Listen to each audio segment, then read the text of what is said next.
തിരുവനന്തപുരത്ത് ക്ലാസ് മുറിക്കുള്ളിൽ വിദ്യാർത്ഥിയുടെ പെപ്പർ സ്പ്രേ പ്രയോഗം. അധ്യാപിക ഉൾപ്പെടെ 12 പേർ ആശുപത്രിയിൽ ചികിത്സ തേടി. ബാലരാമപുരത്തിന് സമീപത്തെ പുന്നമൂട് ഗവൺമെന്റ് ഹയർ സെക്കൻഡറി സ്കൂളിലാണ് സംഭവം.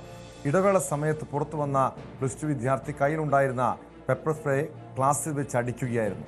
സംഭവം അറിഞ്ഞ് നേമം പോലീസ് സ്ഥലത്തെത്തി. വിവരങ്ങളുമായി അരുൺ മോഹൻ ചേരുന്നുണ്ട്. അരുൺ, ഞെട്ടിപ്പിക്കുന്ന സംഭവമാണിത്. പ്രത്യേകിച്ചും സ്കൂൾ വിദ്യാർത്ഥികൾ തമ്മിലുള്ള ചില തർക്കങ്ങളും കയ്യാങ്കളികളൊക്കെ നമ്മൾ കേട്ടിട്ടുണ്ട്. പക്ഷേ ഒരു പെപ്പർ സ്പ്രേയുമായി വിദ്യാർത്ഥി സ്കൂളിൽ വരുന്നു, അധ്യാപിക ഉൾപ്പെടെയുള്ള ക്ലാസ്സിൽ അത് പ്രയോഗിക്കുന്നു. എന്താണ് സംഭവത്തിന് പിന്നിൽ? തീർച്ചയായും ടോം, നമ്മൾ ഈ അടുത്തിടെ കേട്ടുകളില്ലാത്ത ഒരു വാർത്ത തന്നെയാണ് നമുക്കിപ്പോൾ പങ്കുവയ്ക്കാനുള്ളത്. ഈ പറയുന്ന ബാലരാമപുരം പുന്നമൂടായിരുന്നു ഈ ഒരു സംഭവം നടന്നത്. പുന്നമൂട് ഗവൺമെന്റ് ഹയർ സെക്കൻഡറി സ്കൂളിലായിരുന്നു.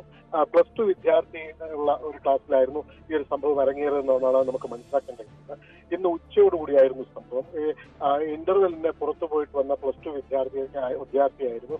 അദ്ദേഹം കയ്യിലിരുന്ന പെപ്പർ സ്പ്രേ ഉപയോഗിച്ച് ചില്ലി സ്പ്രേ എന്നായിരുന്നു അതിന്റെ എഴുതിയിരുന്നതാണ് നമുക്ക് അറിയാൻ കഴിഞ്ഞത്. ആ സ്പ്രേ ഉപയോഗിച്ച് ക്ലാസ്സിൽ വെച്ച് ഉപയോഗിക്കുന്നു. ആ സമയത്ത് അവിടെ ഉണ്ടായിരുന്ന അധ്യാപിക ഉൾപ്പെടെയുള്ള 11 വിദ്യാർത്ഥികൾ ഉൾപ്പെടെയുള്ള 11-ലധികം പേർക്ക് അത് ബുദ്ധിമുട്ടുണ്ടായി. അവർ കണ്ണിൽ നീറ്റിലും അസ്വസ്ഥതയും തുടർന്ന് ഇവരെ ആശുപത്രിയിലേക്ക് പ്രവേശിപ്പിക്കുകയായിരുന്നു. ഇവർ ജനറൽ ആശുപത്രിയിലും തിരുവനന്തപുരം മെഡിക്കൽ കോളേജ് ആശുപത്രിയിലാണ് പ്രവേശിപ്പിച്ചതെന്നാണ് നമുക്ക് അറിയാൻ കഴിയുന്നത്. പക്ഷേ കുട്ടിയോട് ചോദിച്ചപ്പോൾ, അധികൃതർ ചോദിച്ചപ്പോൾ മനസ്സിലാക്കാൻ കഴിയുന്നത് ഇദ്ദേഹത്തിന് സ്കൂളിന്റെ പുറത്തുനിന്ന് അത് കളഞ്ഞു കിട്ടിയതായിരുന്നു.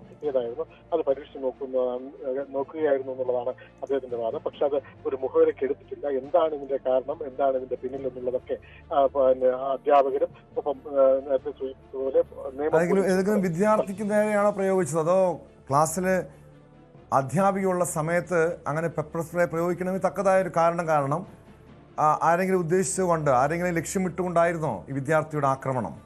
തീർച്ചയായും അതെല്ലാം ഒരു അന്വേഷണ പരിധിയിൽ കൊണ്ടുവരേണ്ട ഒരു വിഷയമാണ്. പക്ഷെ നമുക്ക് അകത്തു നിന്ന് മനസ്സിലാക്കാൻ കഴിയുന്നത്, കാരണം മാധ്യമങ്ങളെ ഉൾപ്പെടെ പ്രവേശിപ്പിക്കാതെ അധികൃതർ നിന്നൊരു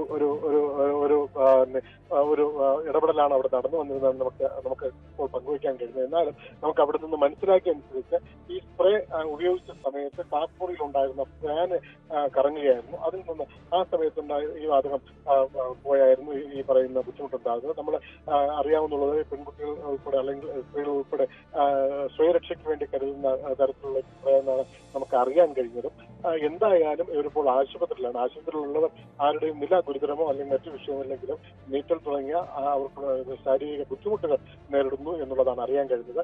എന്തായാലും പോലീസ് ഇത് ഗൗരവമായി അത് അന്വേഷിക്കുന്നുണ്ട്. ഒപ്പം ഇത് പോലീസ് മാത്രമല്ല, ഒപ്പം സ്കൂൾ അധികൃതരും ഈ വിഷയത്തെക്കുറിച്ച് ഗൗരവമായി തന്നെ അന്വേഷിക്കുന്നുണ്ടെന്നാണ് നമുക്ക് മനസ്സിലാക്കാൻ കഴിയുന്നത്.